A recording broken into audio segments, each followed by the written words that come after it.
Halo teman-teman, ini adalah video rangkuman materi mata kuliah profesi kependidikan. Kami dari kelompok 7, ada Nia Selviana, Nini Lestari, Sepini Sena, Uut Rizka Juzuba Putri, dan Yuniza. Materi yang pertama yaitu profesi kependidikan. Adapun syarat-syarat profesi menurut Syafruddin Nurdin, yang pertama adalah panggilan hidup, yang kedua ada pengetahuan dan kecakapan ataupun keahlian, yang ketiga ada kebakuan yang universal, yang keempat ada pengabdian, yang kelima kecakapan, yang keenam otonomi, yang ketujuh kode etik, yang kedelapan berperilaku pamong, dan yang kesembilan adalah tanggung jawab. Selanjutnya ada kepala sekolah. Kepala sekolah terdiri atas kata kepala dan sekolah. Kata kepala dapat diartikan ketua atau pemimpin dalam organisasi suatu lembaga. Sedangkan sekolah adalah sebuah lembaga di mana menjadi tempat menerima atau memberi pembelajaran. Selanjutnya ada tenaga administrasi pendidikan ataupun TU. Tenaga administrasi sekolah adalah tenaga kependidikan yang bertugas memberikan dukungan layanan administrasi guna menyelenggarakan proses pendidikan di sekolah. Selanjutnya ada pengawas. Pengawas sekolah berarti orang yang mengawasi sekolah. Pengawas adalah guru yang diangkat dalam jabatan pengawas, tidak lepas dari sifat keguruan dan meningkatkan mutu proses dan hasil pendidikan. Selanjutnya ada dosen. Undang-Undang Nomor 14 Tahun 2005 tentang guru dan dosen. Dosen dinyatakan sebagai pendidik profesional dan ilmuwan dengan tugas utama mentransformasikan, mengembangkan, dan memperluas ilmu pengetahuan teknologi dan seni melalui pendidikan, penelitian, dan pengabdian kepada masyarakat. Selanjutnya ada tenaga laboran. Laboran adalah tenaga laboratorium dengan keterampilan menentukan yang tertugas membantu pendidik dan peserta didik dalam kegiatan pembelajaran di laboratorium sekolah. Selanjutnya ada kompetensi profesi keguruan. Yang pertama, karakteristik kompetensi guru. Adapun kompetensi merupakan suatu karakteristik yang mendasari dari seseorang individu, yaitu penyebab yang terkait dengan acuan kriteria tentang kinerja yang efektif. Selanjutnya ada standar kompetensi guru. Beberapa indikator yang terdapat dijadikan ukuran karakteristik seorang guru yang dinilai kompeten secara profesional. Yang pertama ada mampu mengembangkan tanggung jawab yang baik.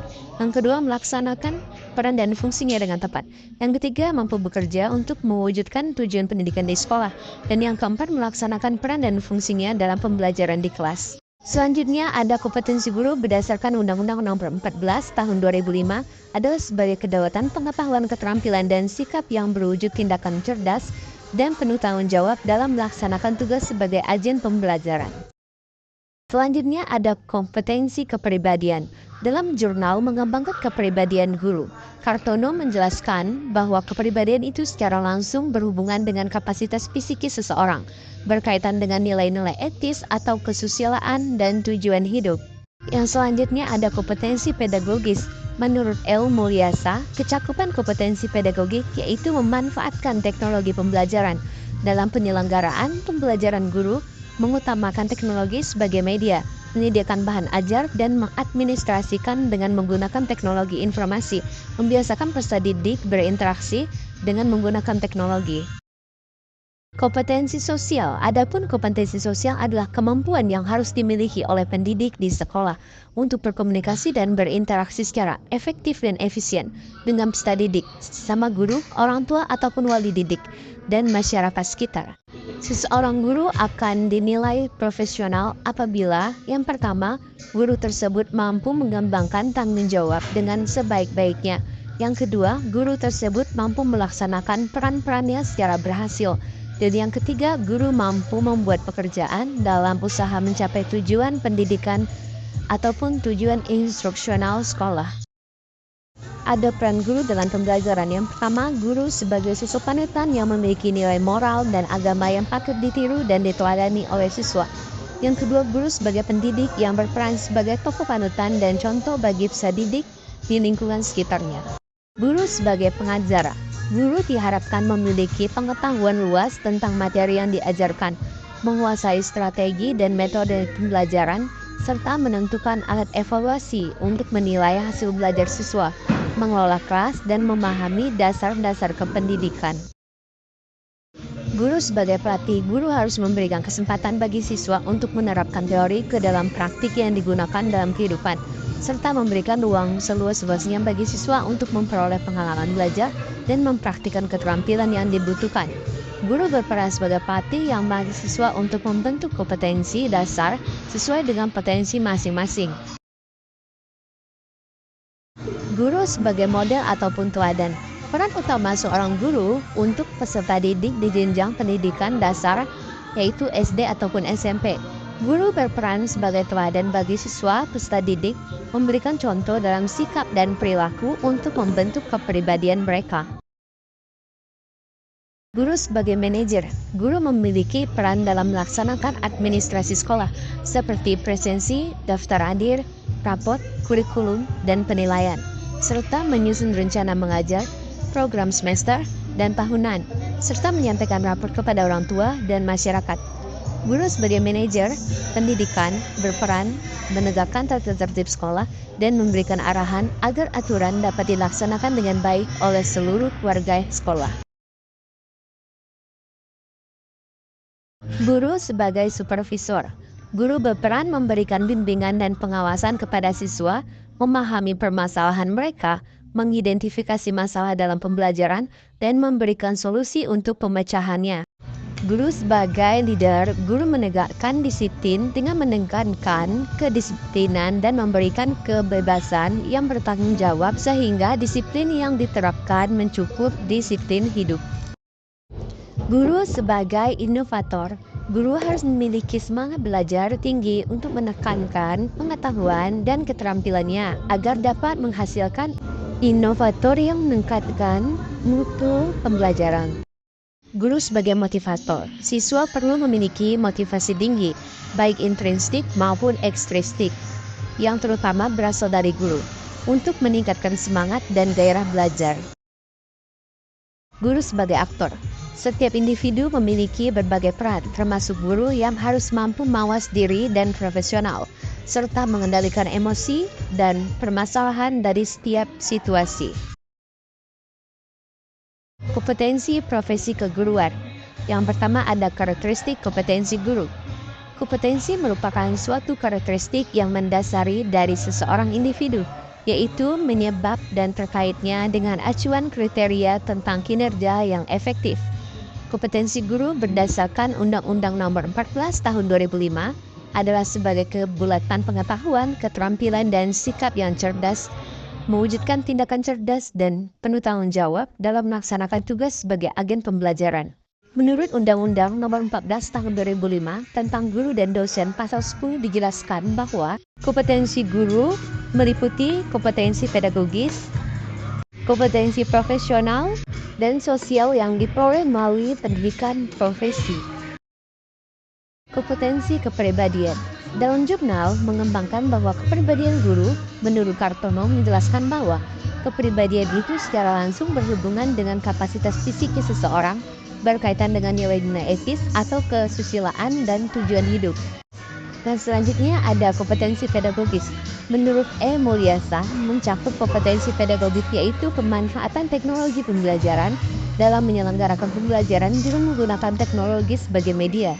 Kompetensi sosial. Kompetensi sosial adalah kemampuan yang harus dimiliki oleh pendidik di sekolah untuk berkomunikasi dan berinteraksi secara efektif dan efisien dengan peserta didik, sama guru, orang tua, ataupun wali, peserta didik, dan masyarakat sekitar. Kode etik profesi guru dan pengembangannya. Yang pertama ada kode etik keguruan. Secara etimologis, kode etik atau pola aturan, tata cara, tanda, pedometer etis dalam melakukan suatu kegiatan ataupun pekerjaan.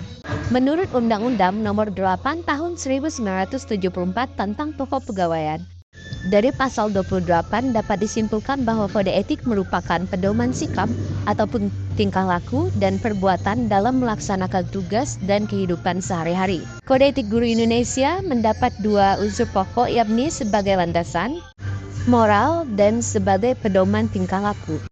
Kode etik guru di Indonesia terdapat di PGRI dengan butir sebagai berikut. Yang pertama, guru membimbing peserta didik untuk membentuk manusia Indonesia seutuhnya yang berjiwa Pancasila.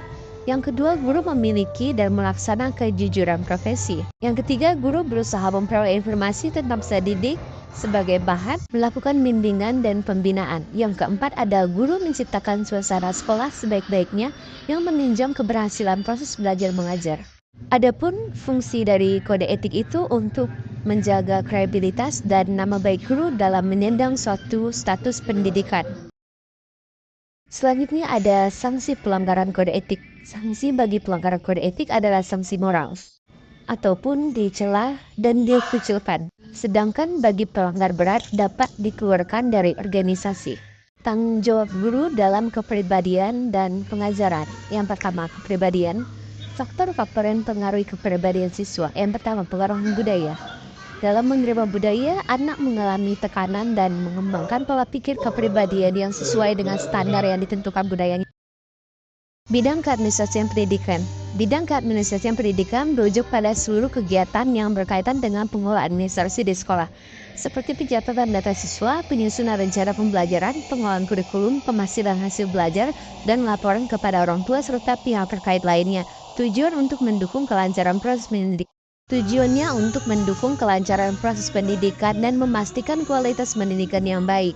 Tugas dan tanggung jawab profesi bidang keadministrasian pendidikan. Yang pertama, perencanaan administrasi pendidikan. Yang kedua, pengolahan data dan informasi. Dan yang ketiga, pengolahan sumber daya pendidikan. Dan yang keempat, pelayanan administrasi. Yang kelima, pengolahan keuangan. Dan yang keenam, monitoring dan evaluasi. Yang terakhir, peningkatan mutu pendidikan. Profesi bidang kepala sekolah. Profesi bidang kepala sekolah merujuk pada peran, tugas, dan tanggung jawab kepala sekolah sebagai pemimpin lembaga di pendidikan. Kepala sekolah bertanggung jawab dalam mengolah dan memimpin seluruh aspek operasional sekolah, termasuk manajemen, sumber daya manusia, pengolahan kurikulum, dan pengawasan proses pembelajaran, serta pengembangan lingkungan pendidikan yang mendukung. Selain itu, kepala sekolah juga berperan dalam meningkatkan mutu pendidikan dan menciptakan hubungan yang baik dengan siswa, guru, orang tua, dan masyarakat. Adapun tugas dan tanggung jawab profesi bidang kepala sekolah, yang pertama sebagai pemimpin kependidikan, yang kedua sebagai manajerial, yang ketiga sebagai supervisi akademik, yang keempat sebagai inovator, yang kelima sebagai hubungan antar masyarakat, yang keenam sebagai penjamin mutu pendidikan, dan yang ketujuh sebagai pengembang karakter. Pengawas sekolah adalah individu yang ditunjukkan untuk membantu guru dan kepala sekolah dalam meningkatkan mutu pembelajaran. Menurut Keputusan Menteri Negara Perdayagunaan Aparatur Negara Nomor 91/M.PAN/10/2021, pengawas sekolah adalah pegawai negeri sipil yang diberi tugas, tanggung jawab, dan wewenang untuk melakukan pengawasan pendidikan di berbagai satuan pendidikan. Pengawasan bertujuan untuk memastikan bahwa proses pembelajaran berjalan dengan standar yang ditetapkan dan membantu dalam pengembangan profesionalisme guru. Pengawas sekolah juga seperti supervisi akademis sebagai supervisi manajerial, sebagai penjamin dan mutu pendidikan, sebagai pengembangan profesionalisme guru dan kepala sekolah, sebagai evaluasi dan pelapor pendidikan. Supervisi pembelajaran adalah kegiatan pengawas dan pembinaan yang bertujuan untuk meningkatkan mutu proses belajar mengajar. Kegiatan ini memberikan dukungan kepada guru dalam mengatasi masalah dan perbaikan kualitas pendidikan secara keseluruhan. Melalui supervisi, institusi pendidikan dapat meningkatkan kelemahan dan pembelajaran, melakukan perbaikan, serta mengamati kegiatan akademis, pengawasan terhadap guru dan siswa, serta evaluasi situs belajar. Profesi supervisor klinis adalah proses pembinaan yang bertujuan untuk membantu mengembangkan profesionalisme guru, melakukan observasi dan analisis data secara objektif. Supervisi ini berfokus pada identifikasi kelemahan dalam praktek mengajar dan memberikan umpan balik yang konstruktif untuk perbaikan kegiatan ini melalui interaksi langsung antara supervisor dan guru. Tugas yang pertama melakukan diagnosis pembelajaran, yang kedua merencanakan tindak lanjut, yang ketiga melaksanakan observasi kelas, yang keempat membimbing guru dalam refleksi, yang kelima mengevaluasi hasil perbaikan. Tanggung jawab yang pertama sebagai perancang program supervisi, yang kedua sebagai pelaksana supervisi, yang ketiga mengevaluasi kinerja guru, yang keempat membimbing pengembangan profesional, yang kelima menyusun laporan supervisi. Profesi supervisor klinis adalah proses pembimbingan dalam pendidikan yang bertujuan untuk membantu pengembangan profesional guru melalui observasi dan analisis data secara objektif. Supervisi klinis berfokus pada identifikasi kelemahan dalam praktik mengajar dan memberikan umpan balik konstruktif untuk perbaikan. Kegiatan ini melibatkan interaksi langsung antara supervisor dan guru, di mana mereka bekerja sama untuk meningkatkan kualitas pembelajaran dan keterampilan mengajar guru.